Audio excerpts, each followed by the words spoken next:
Sorry.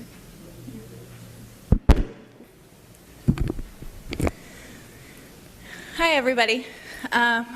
Who all here has been tired or is tired because their child's not sleeping at night? Show of hands. Anybody? Any takers? Okay. So I'm going to talk about sleep and Angelman syndrome. My name's Amanda Tourget. I work in the Angelman syndrome clinic at Mass General. I work with Dr. Thiebert. I'm very excited to be talking to you guys, but just a little bit nervous, so bear with me as I kind of scramble through some of this stuff today. So first, we're going to talk about how sleep can impact and present in our kids with Angelman syndrome. And then I'll talk about common sleep problems that I see in Angelman syndrome. And then we can talk about managing those. And then at the end, I'll open it up for a lot of questions. So I'm going to leave a fair amount of time at the end for questions. So the first thing I wanted to show is this little pyramid of life. I really like this little pyramid of life because it shows just how important sleep is.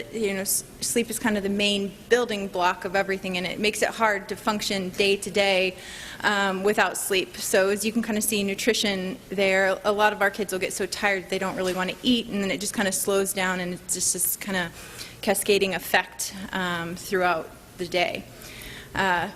So how sleep may impact our kids with Angelman syndrome. So lack of sleep can decrease the seizure threshold. This is because sleep is a time for brain repair, and it helps with neuron function.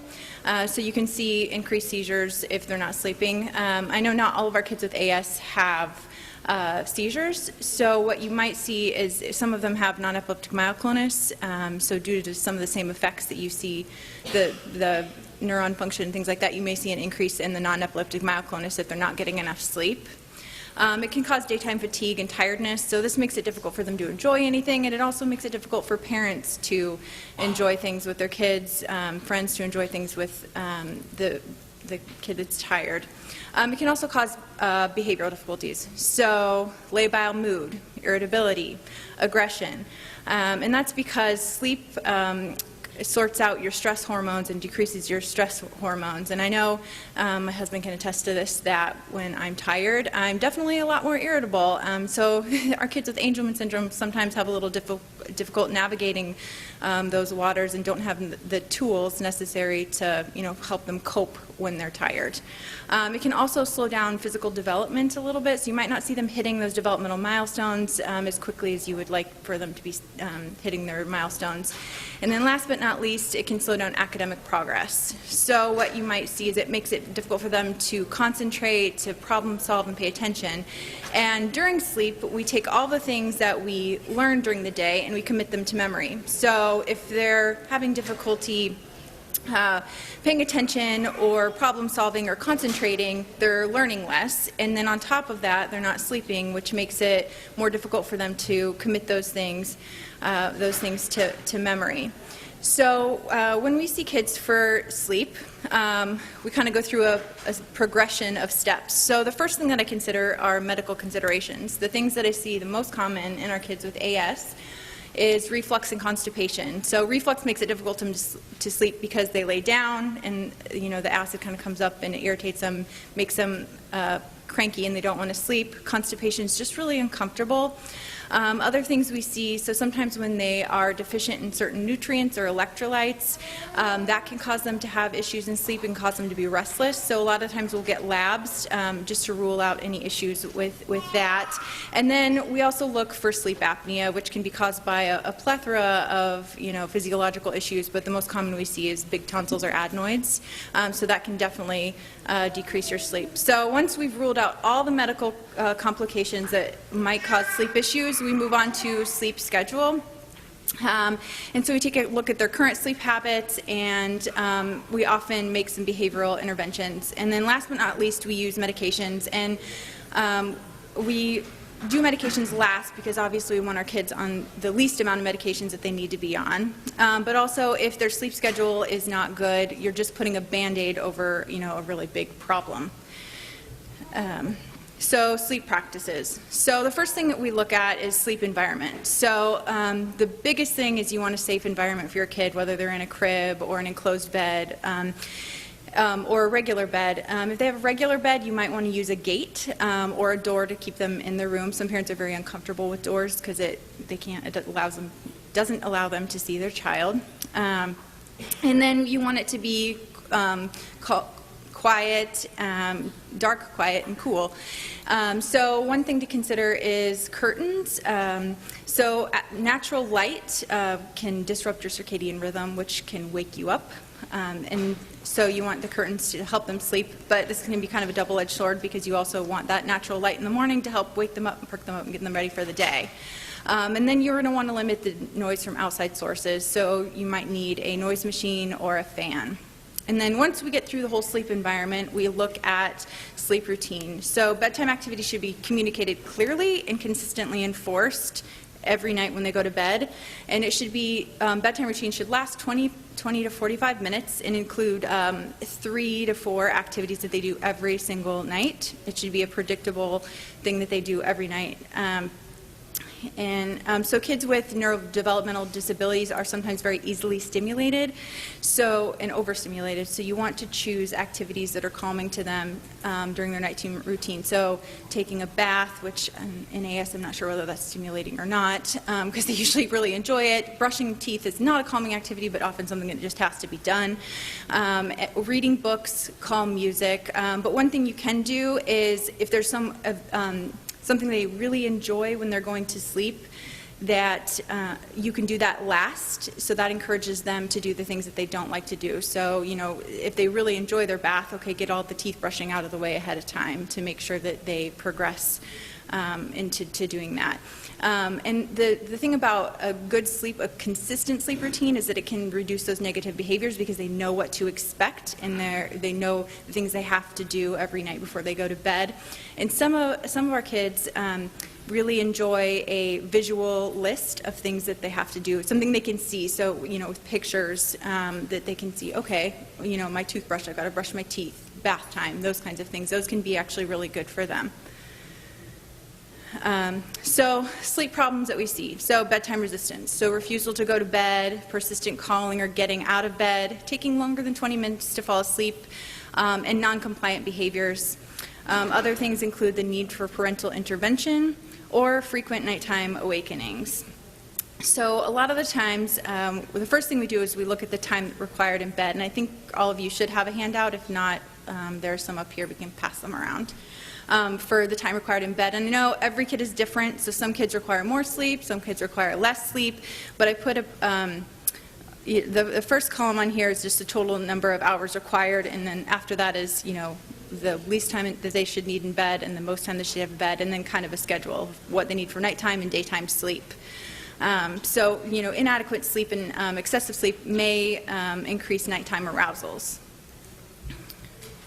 So, when we look at a sleep schedule, the first thing we're going to do is determine the appropriate time for your child to go to bed. So we're going to look at our little sheet and we're going to say, okay, my child needs this much time in bed. And we're going to set the time that works for them to go to bed, and we're going to look at then we're going to look at the consistent bedtime routine. So they need to go to bed at this time. Let's set up a routine that lasts 20 to 45 minutes before and do that every night and start getting them ready. Then, when you put them to bed, you're going to put them to bed at the same time, 7 days a week consistently. You want to put them to bed drowsy but awake, which I know is easier said than done, especially with the little tiny ones. But you want to avoid things like letting them fall asleep with a bottle in their mouth or a pacifier in their mouth, because then they associate those things with sleep.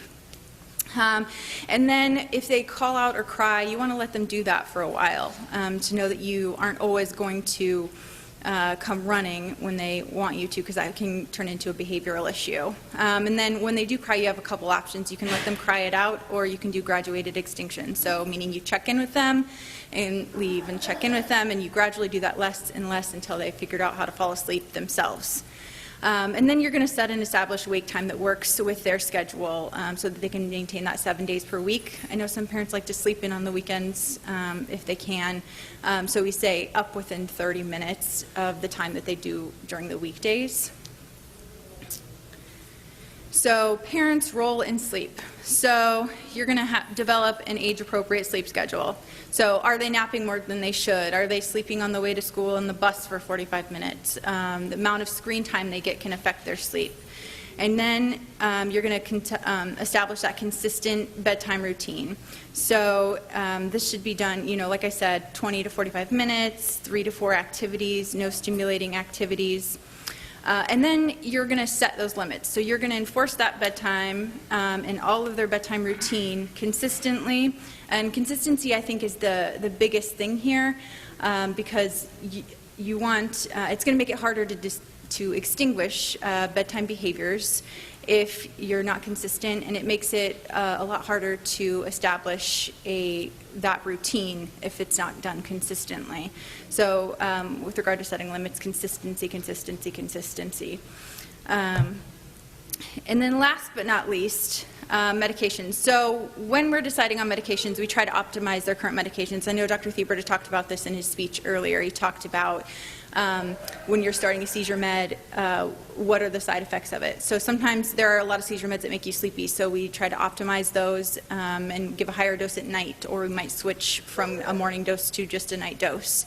But I know a lot of you guys talk on the Facebook pages and stuff like that, so I just want to encourage parents to remember that every child is different, and we use different medications for different sleep problems. So what works for one kid might not work for another kid. For instance, clonidine is more of a medication they use to help get to sleep versus stay asleep, and we might use a different medication if they're having trouble staying asleep during night. But in all reality, usually we use sleep schedule first, and then we try medications. So that was a short presentation, so I thought I would have a lot of questions, so I thought I'd open up for any questions that you guys might have. No questions? I actually have a question. Sure. I have a routine with him every night. So it's, bath, books, TV show, whatever is his favorite thing. He falls asleep totally fine. But staying asleep is, he's up 3 or 4 times a night and he wants to go downstairs and just play and eat and act like he stays up. So what do I do when he gets up? Do I just kind of try to get him back to sleep, not let him play? Like, what's the best thing? So the first thing I noticed that you said was TV. So we usually recommend eliminating TV about 2 hours before bed. And I know that can be difficult because some parents, when their kid gets up, they just want to go back to sleep, after you've been sleep deprived for, weeks on end.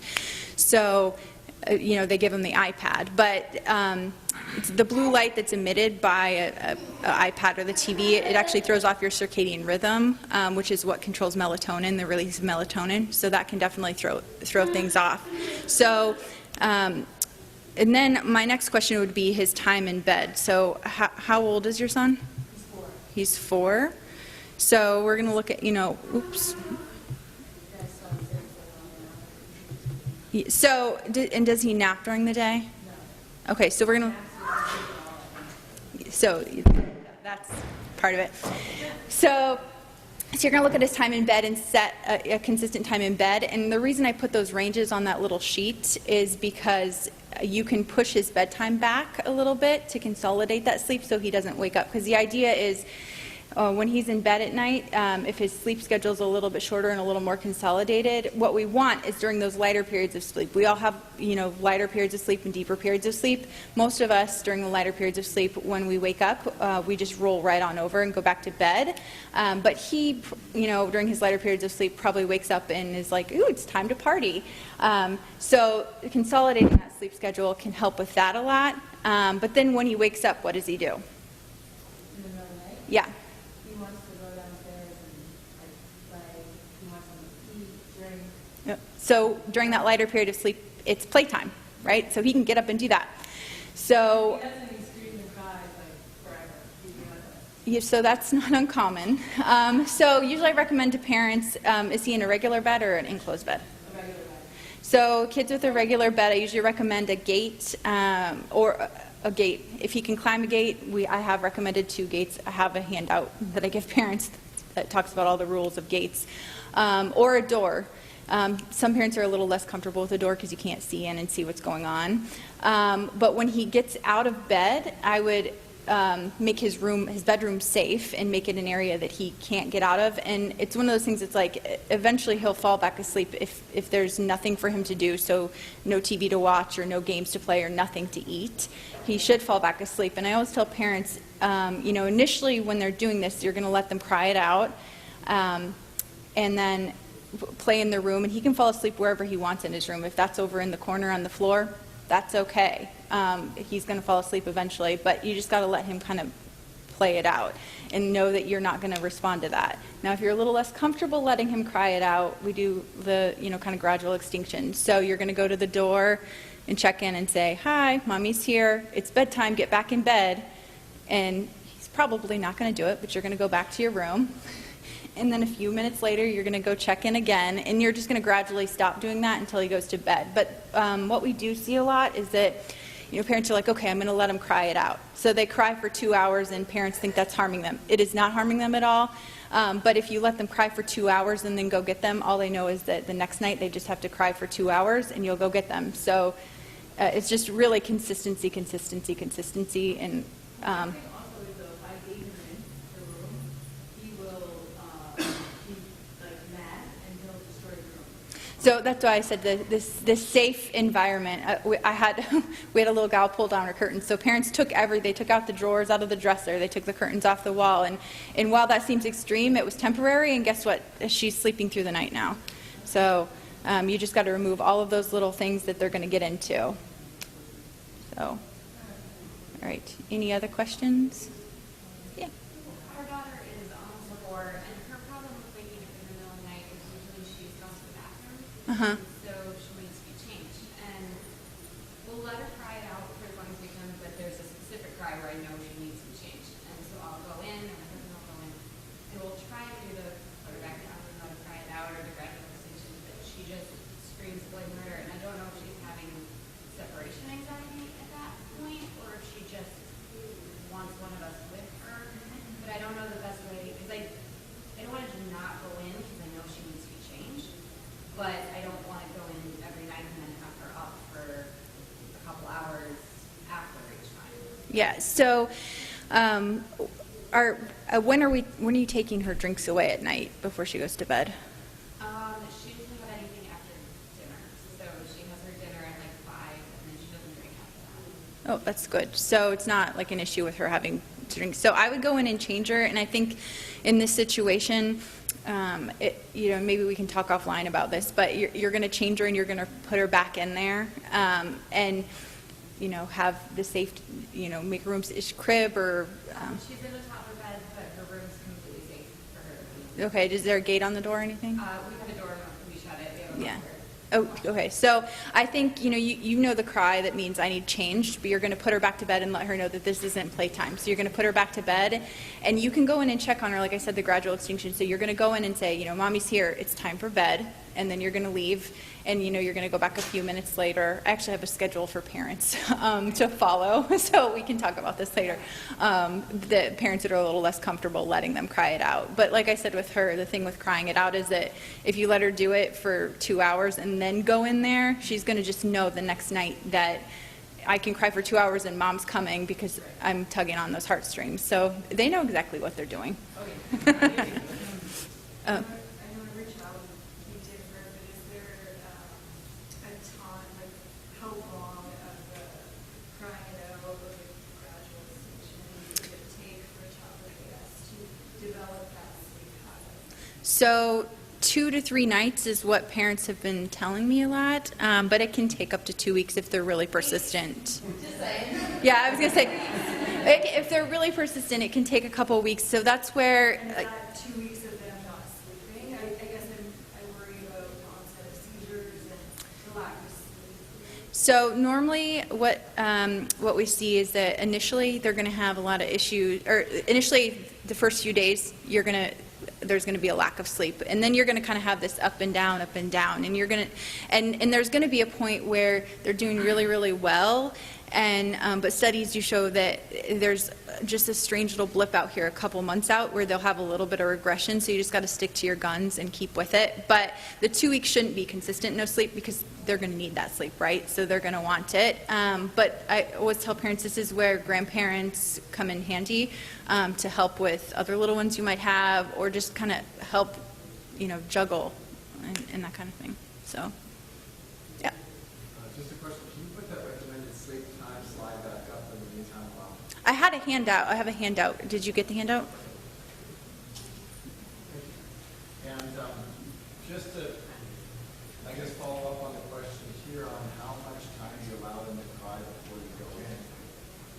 Typically, if we know that this is something that's, or you're suspicious that it's something that might be them being agitated, but should cry itself out versus something where they really want and it's an emergency. You were saying that leaving them for 2 hours and then coming in, they know that they can cry those 2 hours coming in. What's the recommended time of letting them cry it out?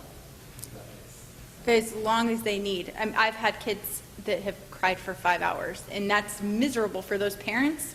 And for those parents, they often check in, they go to the door, but you don't want to stimulate them, you don't want to pick them up. You just, say, hey, mommy, daddy's here, it's time for bed, and you leave. And honestly, usually, if you got a kid that's going to cry that long, it's not going to last. Once you let them cry it out for that really long period of time, it's not going to last. So, yeah. The thing with my daughter is she's only 21 months, but she'll, fall asleep. Not too difficult sometimes. We got melatonin that assists with that. It helps her go to sleep. And sometimes, falling asleep with the bottle and stuff like that. But she'll a lot of times just wake up a few hours later and just stay awake for 4 or 5 hours. Not really crying or anything. You're not seeming upset. She'll just kind of roll around the crib and. You guys could have cried out. Actually, she's going to cry. She's perfectly happy just hang out in the crib. Yeah, so And it'll be for hours sometimes. that she just plays in her crib, but she doesn't Yeah. cry. Just kind of rolls around, And if I keeps don't her feet on the crib.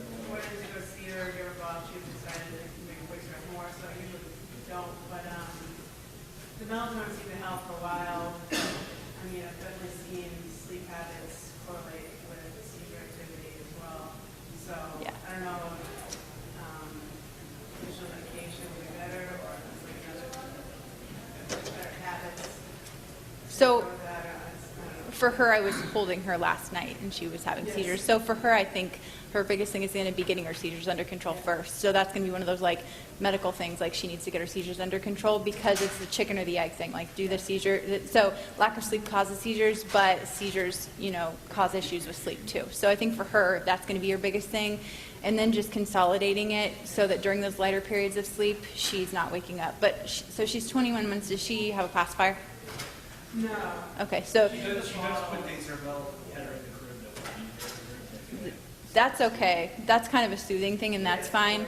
Where we run into trouble with the pacifier is the kids that fall asleep with the pacifier. When the pacifier falls out, then during that lighter period of sleep, that's the last thing they remember, so they wake up and they're looking for it. That's also kind of the issue you run into with kids that have to have mom or dad fall asleep with them. So they want you to be in the bed with them and help them fall asleep, but then when they wake up later during that lighter period of sleep, mom or dad are not there, so they call or go find mom and dad or cry or do whatever. So for kids that are like that, a lot of the times I'll tell parents, when you put them down, what you're going to do is check in with them. So, we're going to go to bed, we'll read our book, do your routine, but mommy forgot to switch out the laundry. So you leave, and then, 5 minutes later you come back. And if they're still awake, mom forgot to brush her teeth, dad forgot to, do this. And you just keep coming and going, and so eventually they would fall asleep with you outside of the room, and so then they don't need you to fall asleep. Yep. I have my son, he's 15 years. Mm-hmm. He sleep, but all night wake up at 3 a.m. Mm-hmm. Maybe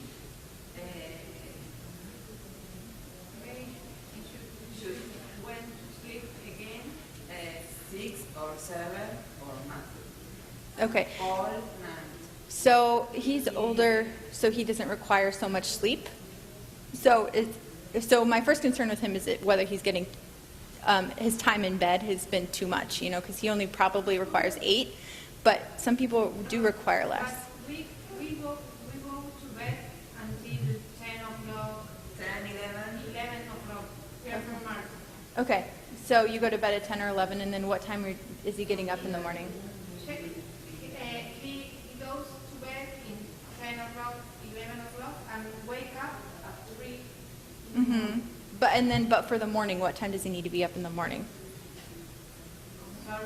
What time does he need to be up in the morning? ¿A qué hora tiene que levantarse? So he's up at 3. Does he go back to bed? No. No. And then is he napping during the day at all?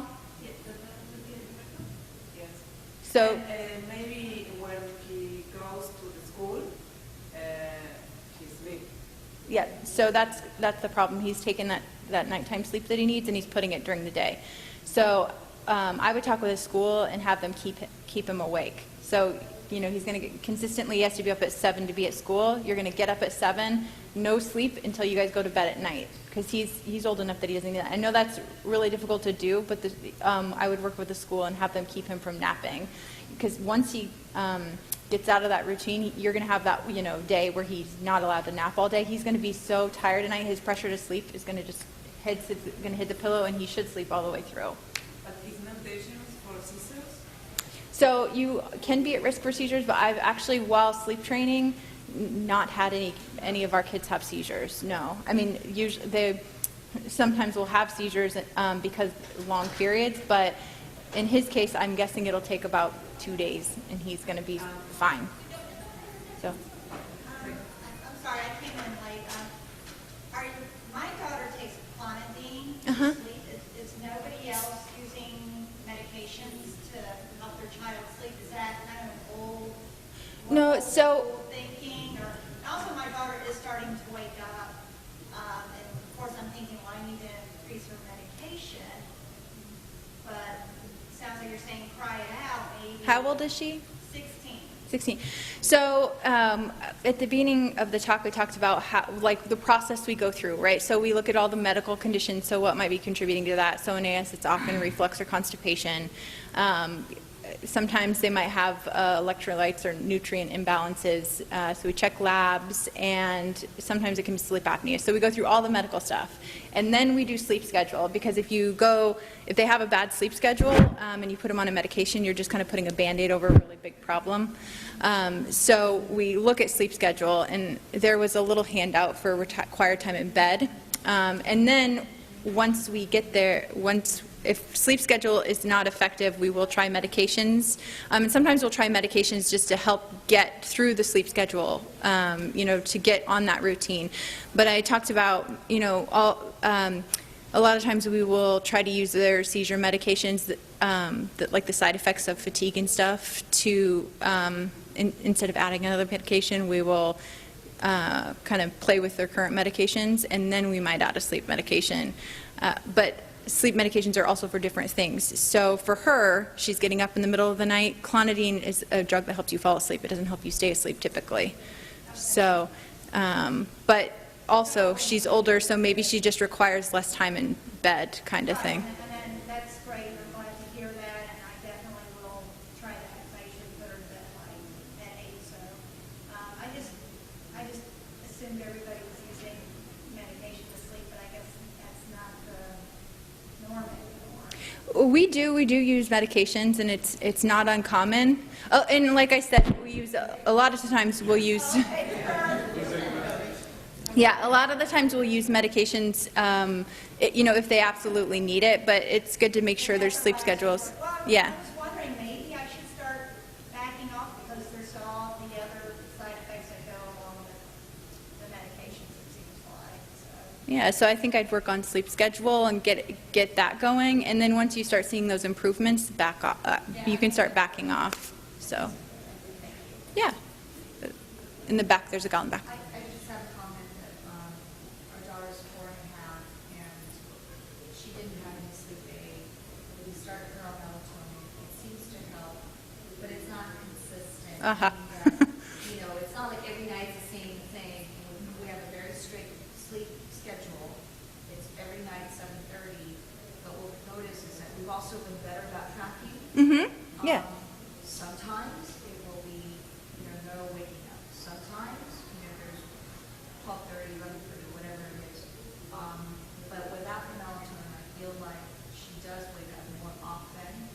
But I feel like it's not like the medication's going to give us the result that's going to be consistent the same way every night, even if everything else is legal. So you're saying you don't think the medication does?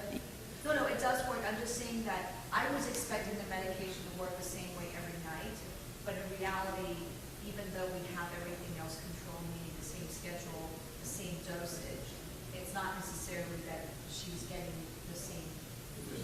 Is it larger blips? Because, well, one thing with melatonin, so there's a study actually, they did a big study of, I think it was like 100 melatonins, I have the article for it, and because melatonin is over the counter and it's not always FDA monitored, so they found, when they did this study, they found out that what was actually supposed to be in the melatonin was not actually in the melatonin. Some of them didn't even have melatonin in it.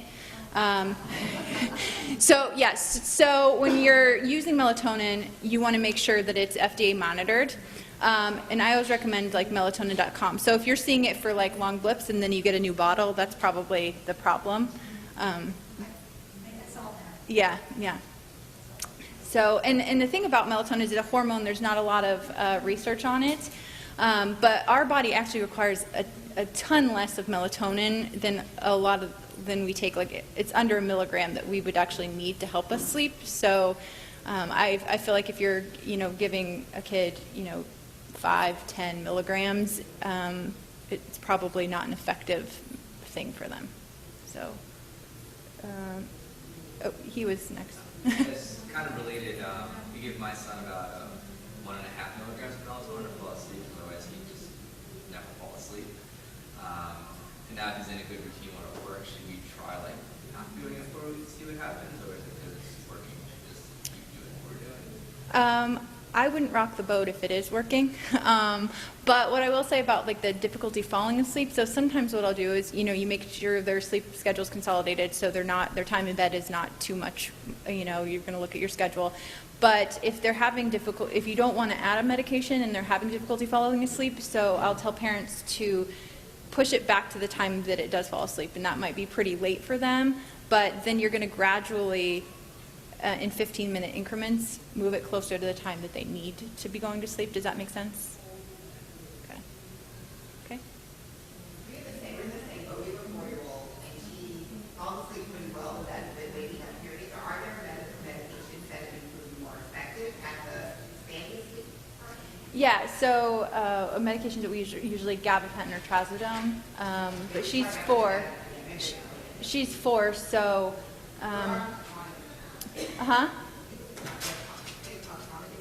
clonidine. So clonidine is typically, we use that to help fall asleep. And her, she's a little bit little, but we'd probably try some trazodone or some gabapentin. Probably gabapentin first because she's so young. You tried both? I tried gabapentin first, and that she's now on the second, and I think everything's Okay. Did they look at her sleep schedule to make sure it's consolidated and everything's working? Does she sleep with anything, any loveys or pacifiers or anything like that? No. Okay. So I know a medication we've also tried sometimes is Remeron in our littler people. So, but trazodone actually has been really effective, but she's kind of little. So, yep. We work with you guys, and you're fantastically helpful, and thanks for your support. I just wanted to share in response a couple of things people have said, how we can get really focused on the sleep piece and how much in our experience, all the other stuff has contributed to the sleep stuff. Yeah. So like, we did all the cry it out, we did all those things, that was really well, but then like, if there's GI problems or anxiety problems, those threw everything into a mess, and so once we were able to get a handle on that stuff, it made a really big difference at nighttime. So, and that's why we always consider the medical stuff first, because a lot of the times parents will call and say, oh, my kid's not falling asleep at night, but it'll be reflux or constipation, or our older kids, it's a lot of anxiety, so we treat anxiety a lot. How do you treat the anxiety? So usually I refer to Dr. Curie, who's talking next door.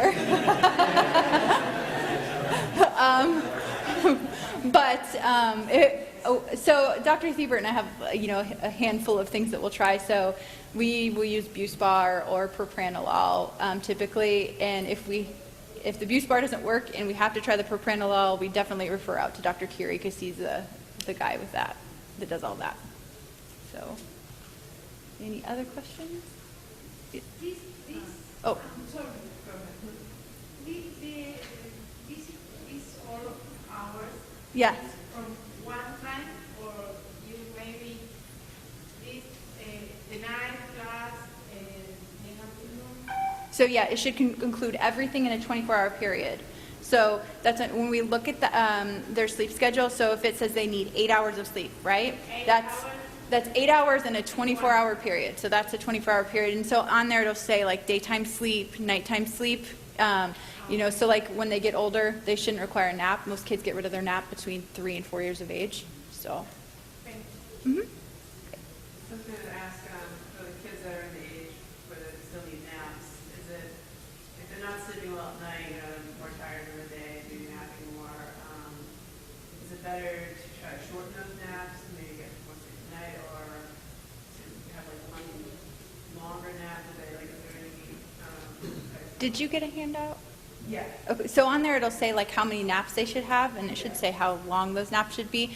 If they're not sleeping at night, you could shorten it and see if and play with that a little bit, because like I said, some kids require more, some kids require less. It really does make a difference, and you could just try shortening the nap a little bit.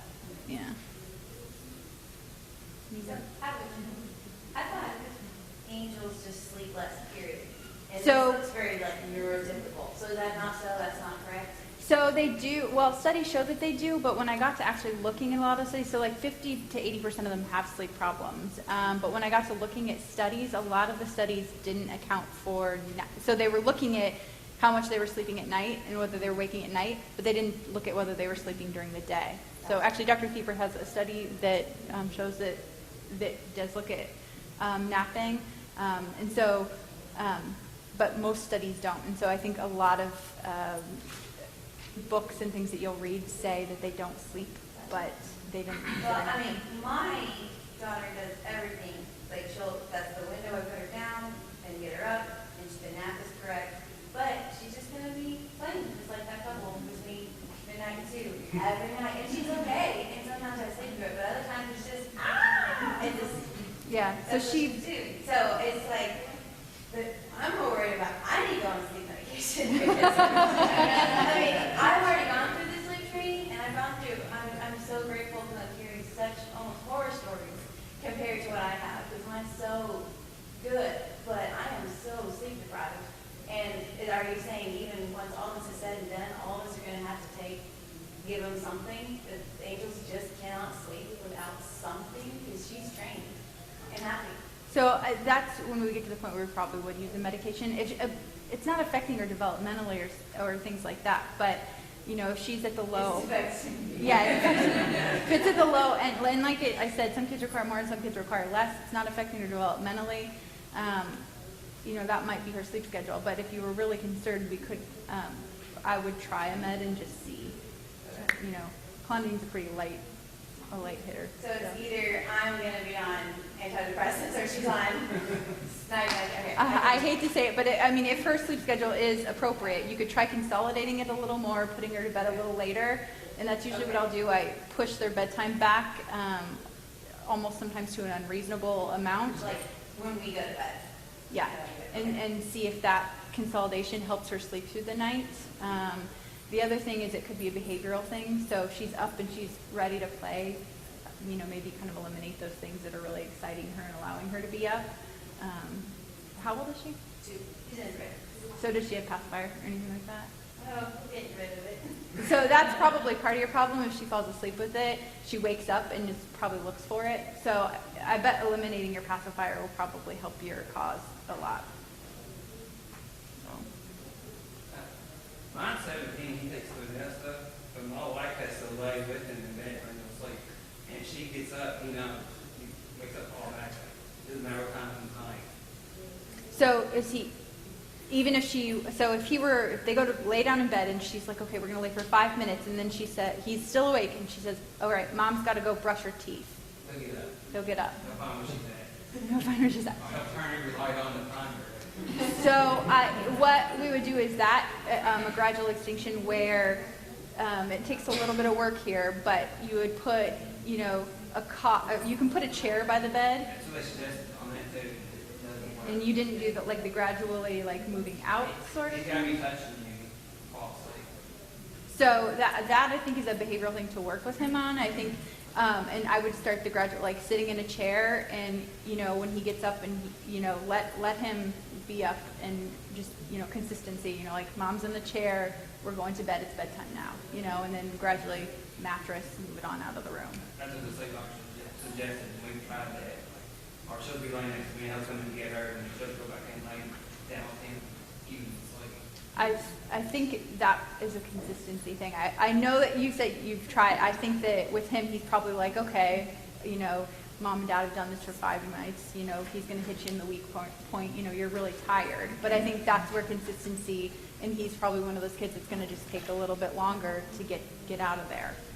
Because if you think about it, giving him a med's not going to help with that, right? So we got to figure out how to extinguish those behaviors. They tried on, you know, they done 6 days, Cincinnati Children's, and Yeah. they tried everything, even sleep, keep going wake up. Yeah, see, so, and that's the perfect example of a med not necessarily helping. So the sleep schedule, the medication is essentially a Band-Aid for what's really going on, which is probably a behavioral thing, or which it sounds like a behavioral thing. So I think consistency in working on the behavioral stuff. So does he get any therapies like behavioral? Because sometimes, I know some of our kids, and I'm not a specialist on this by any means, but I know a lot of our kids will get in-home behavioral therapy where they can come help with things like that. I mean, he does like physical therapy, like aqua therapy and stuff like that, and that's part of behavior. So I would look into something like that to help squash those behaviors. And I know it's a lot of our older kids that get it, and it really, really helps. I was just going to say, our daughter is older and has been through all this. She does much better now, but one thing that really helped us is we rewired her bedroom so that we had light switch where we turned off the lights outside her room. With the little kids, you know, that aren't getting out of the crib, it's not an issue yet. But once they can get up, and we put latches so she couldn't get into her closet. We did a Dutch door so that she couldn't get out of her room, and she happened to be in a room that did not have windows. Just coincidentally, that was the room available to use as her bedroom. Once she couldn't get light or get up to do anything, she started staying in bed. Yeah, so you got to eliminate those things We that are, eliminated yeah, and you did. anything that she could get into, or any way she could turn a light on so that then Yeah. she would start playing. So, and she did better, but she still is, she's 31 now, and Mhm. her sleep pattern is still, I wouldn't say it's It's normal, inconsistent. but she'll stay in bed even if she wakes up. You know, so I think she'll sleep several hours, try to get awake a little while, go back to sleep. She doesn't, I think it's part of her sleep pattern, you know. She Yeah, doesn't stay probably at asleep this all point. night, but she no longer is getting up and into things, and, you know, it's tolerable for us. We can sleep. Yeah. Is your sleep pattern normal is the even more important question. Is ours? Is yours normal? Yeah, Yes. yeah. There you go. Yeah. Yeah, so, and that's where I know a lot less about adults and their Right, sleep, I mean, but, yeah. You can get there. Yeah, That's yeah, what I'm yes. saying. Yeah. So I'm wondering, are you a specialist in sleep more specifically with angels or over a variety of diagnoses, and I'm specifically asking for Smith-Magenis? You're asking for what? I'm sorry. Smith-Magenis syndrome parents. Oh. How first are you in sleep on multiple different areas? So I was actually trained generally, for just typically developing kids. I was trained that way, but I've worked with our syndromes so much that I've been able to see the patterns and apply it to them a lot, so I can work with them. You just got to figure out what their ins and outs are. You know, like I said, with Angelman, I know reflux and constipation, and that's pretty common in our other syndromes. So, you know, knowing what to look for. I want to ask this lady with the 31-year-old. Okay, great idea with the no lights. I Right.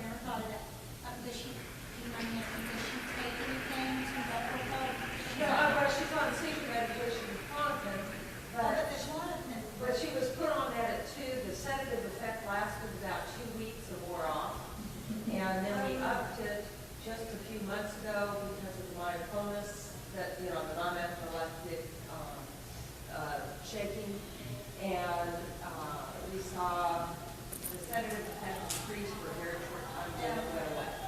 So no, we don't give her anything in addition to that. And so really, it became as much behavioral. Yeah, I think that, if you can get it when they're little and just get that routine going, it's much easier than when they get older, because sleep training is a behavioral intervention. Well, and you were talking about something to soothe at night. She started chewing on her sheets a lot, and so now we'll give her just like a pillowcase, and she can chew on that if she needs it to soothe. Sometimes she does it more than others, but anyway, and she's no longer in a room where, there's a latch or anything. And she chooses to go into the bed. Yeah. So, and the self-soothing thing is important, the ability to do that. So, like with your pacifier, if you're getting rid of it, a lot of parents will be, let them know, like, hey, we're getting rid of this. But I know some parents will give, like, a sweater that you've worn and just kind of tie it up. And that helps them self-soothe because it's got your scent on it kind of thing. So it's not uncommon. And like she said, she chews on her sheets or she chews on a pillowcase.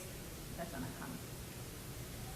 Yeah, I've trained 2 kids, one single, and I feel like the good rule of thumb is put on your calendar for 2 weeks because it feels like years by the 3rd or 4th night. But yeah, because it's very easy to have this logical game plan and here are books. But when you actually are in the middle of the night and you have to go to work the next day or whatever, you can't just stop life. And so it's very stressful. So I think it's really helpful to have kind of log for a week or 2, and you'll see by week 2, oh, this is getting better. There may be a funky night, but just, and even just writing down the consistency part, what's the pattern, why did you get up, and I don't know. I don't have older angels, so it's not quite fair, but I'm saying just from the stress of. Yeah, and this is a different setting. I send our, when they see me for sleeping clinic, I send them home with a sleep log so that they can, and then when they follow up, I can look at it and be like, okay, here's where we're having problems now. So the sleep log is very helpful. Any other questions? Oh, okay. My daughter is 15, and her problem is more like a combination of seizure and sleep issues. So I'm not even sure whether I should be asking this in the seizure session or in the sleep session. What happens is she has this myoclonic jerk. It happens more frequently during sleep. In the day, it's not that often. But she falls asleep, no problem. But after like an hour or 2, it looks like she's sleeping really well, and she will start to jerk. And then if we lie next to her, and she will hold on to us, and then she will go back to sleep. But after an hour or 2, she will jerk again. So she could stay in bed for like 9 hours, but during the day she's still tired. She could fall asleep in the car to school, and in school they will keep her engaged so that she will not sleep. But during weekends when she's at home, it's quite obvious that during the day she will take another like 2-3 hours nap. But during the nap, we still see it. She falls asleep and then she jerks, then she falls asleep and then she jerks. She's on clobazam, Keppra, and then we talked to the doctor, and the doctor gave her an extra dose of clonopin before bed. Is she on Klonopin or Clobazam? Both.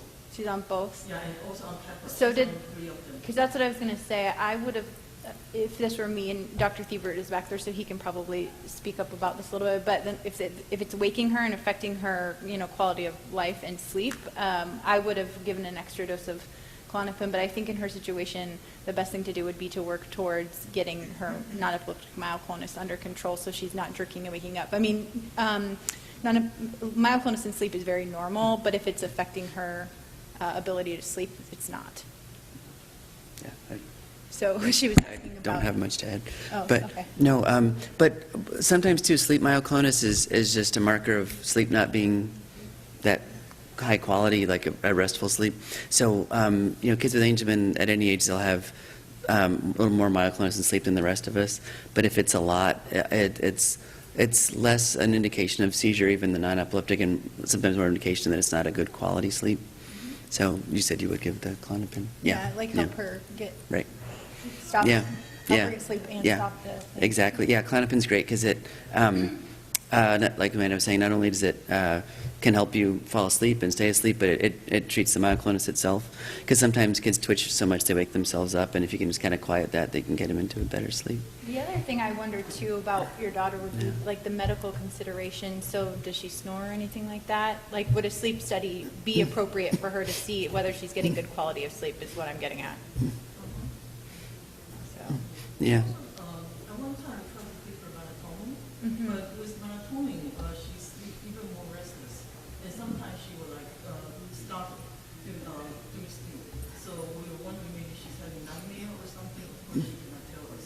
So we stopped melatonin, but we don't know what else we tried. So the other thing that you might look into too with her drinking so much is if your iron's low, has she had her labs checked recently? Yeah. So if your iron's low, I don't know, they would want to check an iron panel because you're going to look at her ferritin. And if that's low, that can cause restlessness during sleep as well. It contributes to it. So that's one of the things we look at. Any And other? how old is she? 16, 15 or 16? She's 16. Does she have heavy periods? Does she have periods? Are they heavy? During periods, even worse. Yeah, and is there a lot of bleeding? Not so much. Okay. But yeah, definitely the hormones will worsen that, but if there's enough bleeding, you can get that kind of anemic type thing from, yeah. So I'd start with the medical side of it first, and then move into the sleep part. So, any other questions? Nope. All right, I think, can I just leave? Yeah. That's good. I didn't like talk No, but look how many questions you had. Yeah. But I think people like to ask questions more than just hear stuff. Yeah. It's perfect. It was a whole hour.